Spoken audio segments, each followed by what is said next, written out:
स्वः तत्सवितुर्वरेण्यं भर्गो देवस्य धीमहि धियो यो नः प्रचोदयात्।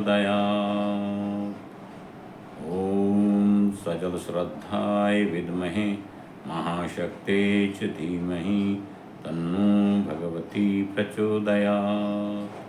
ॐ प्रखरप्रज्ञाय विद्महे महाकालाय धीमहि तन्नो श्रीरामः प्रचोदयात्।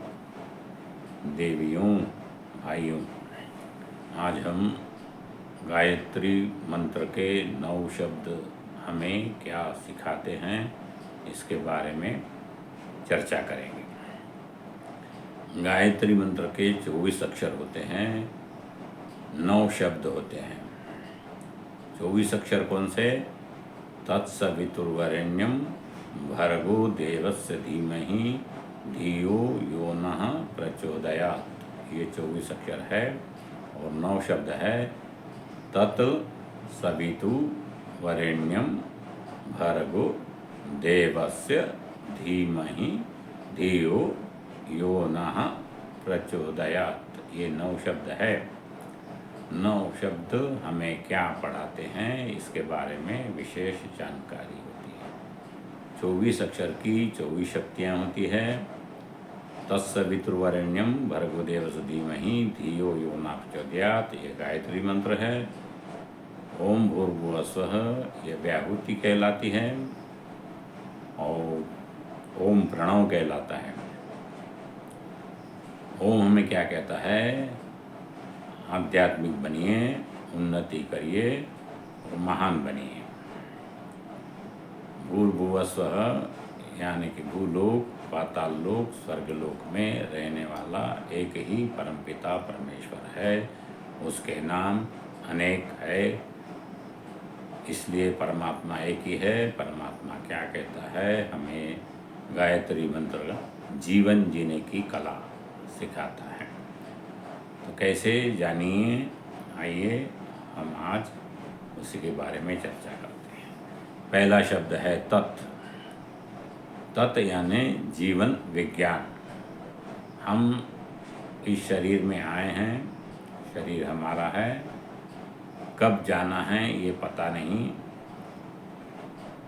शरीर की तो मृत्यु हो जाती है, लेकिन हमारी मृत्यु नहीं होती। इसलिए तत् शब्द ये सिखाता है कि जीवन विज्ञान। आना तो मालूम है कि 9 महीने पहले हम आए हैं, लेकिन जाना कब है ये हमारा निश्चित नहीं होता। इसलिए परम पूज्य गुरुदेव कहते हैं कि रोज नया जीवन, रोज हमारी मृत्यु के ऐसा जीना जाए। जब हम सवेरे नींद से जाग जाते हैं तो समझना चाहिए कि हमारी आज जन्म हुआ है, और उसी समय 24 घंटे का निर्धारण करके हमें दिन भर की योजनाएं बना लेनी चाहिए। और जब हम रात को सोने जाते हैं तो समझना आज हमारा जीवन समाप्त हो रहा है और हमारी मृत्यु हो रही है। वहाँ पे हम लेखा जोखा कर लेते हैं कि हमने क्या करना था, क्या नहीं किया और क्या गलतियाँ की। इसका लेखा जोखा करते हुए मृत्यु की निद्रा की शैया में जाना चाहिए। और जब हम दूसरे दिन जागते हैं तो समझना चाहिए कि आज हमारा फिर से नया जन्म हुआ। ये हमें तत् शब्द सिखा रहा है। इसलिए जीवन विज्ञान बड़ा महत्वपूर्ण है। इसे ऐसे ही हमें जीना चाहिए। ऐसा करने से शायद हमारी मृत्यु भी हो जाए तो भी हमारा जन्म सफल हो जाता है, दूसरे इसमें हम चले जाते हैं। हमारी मृत्यु कभी नहीं होती है। हम एक अजर अमर अविनाशी परमात्मा का अंश आत्मा है, ऐसा ही समझना चाहिए। दूसरा है, शरीर में आए हैं तो हमें कार्य करने की। सवितु शब्द क्या पढ़ा रहा है? दूसरा शब्द है सवितु। सवितु क्या पढ़ा रहा है? सवितु यानी हमें कोई भी कार्य करने के लिए 3 शक्तियों की आवश्यकता है। कौन सी? एक तो महाकाली, दूसरी महालक्ष्मी, तीसरी महासरस्वती। महाकाली यानी हमारा आरोग्य अच्छा रहना चाहिए। जिसका आरोग्य अच्छा है वही सब काम कर सकता है। दूसरा है महालक्ष्मी। महालक्ष्मी यानी साधन, घर, दार, घोड़ा, गाड़ी, बंगला। गुरुदेव कहते हैं कि खाली बोरा खड़ा नहीं रह सकता, इसलिए हमें धन की आवश्यकता पड़ती है कोई भी कार्य के लिए। धन के बगैर कोई काम नहीं होता। तीसरा है ज्ञान। जो कार्य कर रहे हैं उसके बारे में हमें ज्ञान है, तभी हम कार्य कर सकते हैं। इसलिए हमें तीनों शक्तियों की आवश्यकता है। पहला है महाकाली, महालक्ष्मी और महासरस्वती। ज्ञान दो प्रकार का होता है, एक आत्मिक ज्ञान और दूसरा भौतिक ज्ञान। आत्मिक ज्ञान के प्रति हम पता नहीं रहता, हम सिर्फ भौतिक ज्ञान पढ़ते रहते हैं। भौतिक ज्ञान यानी हम जो पेट भरने के लिए विद्या शिक्षा प्राप्त करते हैं, फिजिक्स, बायोलॉजी, साइंस जो भी आदि है स्कूलों में पढ़ाई जाती है, इस शिक्षा को भौतिक शिक्षा कहते हैं। आत्मिक शिक्षा यानी हमारा हम क्या है, हम कौन है, कहाँ जाना है, इसको आत्मिक ज्ञान, इसे विद्या कहते हैं। तो हमें तीनों चीज़ों की आवश्यकता पड़ती है, महाकाली, महालक्ष्मी, महासरस्वती। ये तीनों को अर्जित करना हमारा परम कर्तव्य बनता है। इसलिए दूसरा शब्द हमें बताता है शक्तियों का संचय करना है। तीसरा शब्द है वरेण्यम। वरेण्यम शब्द क्या कहता है? इसकी शक्तियाँ वेद माता, देव माता, विश्व माता, ऋतुम्बरा, ये चार शक्तियाँ हैं। ये क्या कहती हैं कि जो शक्तियाँ हमने प्राप्त की है उसका हमें सदुपयोग करना चाहिए, जीवन में काम आए ऐसा ही उसका उपयोग करना चाहिए, दुरुपयोग नहीं करना चाहिए। दुरुपयोग करने से हमारा पतन होता है और सदुपयोग करने से उत्थान होता है। इसलिए लक्ष्मी का भी दुरुपयोग नहीं करना चाहिए, विद्या का भी दुरुपयोग नहीं करना चाहिए और शक्ति का भी दुरुपयोग नहीं करना चाहिए। ये वरेण्यम शब्द हमें सिखाता है। चौथा है शब्द है भर्गो। भर्गो शब्द हमें चित्त की निर्मलता करना सिखाता है। हमारे चार मुख है, मन, बुद्धि, चित्त, अहंकार। हम ही ब्रह्मा हैं। ब्रह्मा जी का मंत्र है त्वं वैद्य चतुर्मुखो ब्रह्मा सत्यलोक पितामह आगस्य मंडले चास्मिन् मम सर्वार्थ सिद्धये। हमको चार मुख दिए गए हैं। कौन से? पहला मुख है मन, दूसरा बुद्धि, तीसरा चित्त और चौथा अहंकार। मन बुद्धि तो हम देखें, मन कल्पना करता है, बुद्धि निर्णय लेती हैं और जो कार्य हम करते हैं वो चित्त में जमा होते हैं। इसलिए चित्त की निर्मलता करने के लिए हमें भर्गो शब्द सिखाता है। अगर हमारे पूर्व जन्म के कुछ कुसंस्कार है, हमने कुछ कुकार्य किए हैं, पाप किए हैं, उसको मिटा देना हमारा परम कर्तव्य होता है। इसलिए हमें गायत्री मंत्र का जाप करना है। गायत्री मंत्र का जाप करने से हमारा चित्त निर्मल होता रहता है। इसलिए 3 माला, 5 माला, 10 माला, जितना भी हो सके आपसे नित्य गायत्री का जाप यज्ञ करना चाहिए, प्राणायाम करना चाहिए, अध्ययन करना चाहिए, स्वाध्याय करना चाहिए। इसलिए चित्त की निर्मलता करना ये भर्गो शब्द सिखाता है। भर्गो, जब हमारा चित्त निर्मल हो जाता है, जब 5वां शब्द आता है देवस्य। देवस्य की 3 शक्तियाँ हैं, रिद्धि, सिद्धि, सावित्री। जब हमारा चित्त निर्मल हो जाता है तो हमें रिद्धि, सिद्धि और सावित्री मिलती है, यानी कि हमारा विवेक जागृत हो जाता है, हमारी कुंडलिनी शक्ति जागृत हो जाती है। हमें अच्छा क्या है, बुरा क्या है, ये सब समझने लग जाता है। इसलिए भर्गो यानी गायत्री मंत्र का जाप हमें ज़्यादा से ज़्यादा अच्छे से अच्छा करना चाहिए, आध्यात्मिकता सीखना चाहिए। ये भर्गो शब्द हमें सिखाता है।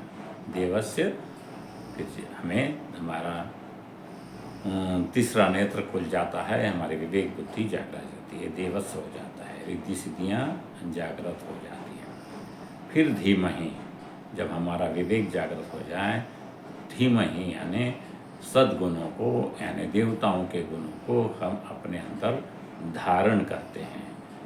सद्गुण क्या है? देवता के देने वाले बने, देवता बने, ईमानदार बने, समझदार बने, जिम्मेदार बने, बहादुर बने, विवेकशील बने, आरोग्यवान बने, धनवान बने, महान बने, श्रेष्ठ बने, बलवान बने।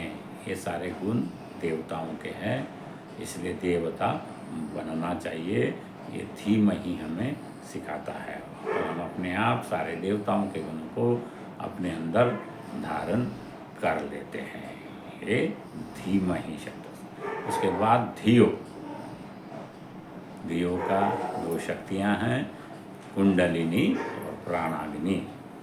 जब हमारी कुंडलिनी शक्ति जाग जाती है, हमारी प्राण शक्ति जाग जाती है, ये धियो शब्द सिखाता है। अगर गायत्री मंत्र सिद्ध हो जाता है तो हमारी ये दोनों शक्तियाँ, सारी शक्तियाँ हमारे जागृत होते चली जाती हैं। कुंडलिनी प्राणाग्नि हमारी जागृत हो जाती हैं, इसलिए हम शक्तिमान बन जाते हैं, आत्मज्ञानी बन जाते हैं, हमें आत्मज्ञान प्राप्त हो जाता है। लेकिन अगला शब्द योनः। योनः शब्द हमें संयम रखने के लिए बताया जाता है, अपने आप पर नियंत्रण रखना अति जरूरी है। यहाँ पर आदमी जो शक्तियाँ आती हैं उन्मत्त हो जाता है और उसका फिर संयम नहीं रखें तो पतन हो जाता है। इसलिए हमें संयम रखना चाहिए। इंद्रिय संयम, समय संयम, अर्थ संयम, विचार संयम का सतत अभ्यास करना चाहिए, अपने आप पर नियंत्रण रखना चाहिए। यह शब्द योनः हमें सिखा रहा है। योनः शब्द अति महत्वपूर्ण है। रावण ने भी गायत्री जपी थी, राम ने भी गायत्री जपी थी। रावण बहुत ज़्यादा शक्तिशाली था, जिसने सारे देवताओं को, सारे नवग्रहों को कैद कर लिया था। इतना महान बलशाली 10 मुख वाला, सारे इंद्रियों को उसने जागृत कर लिया था।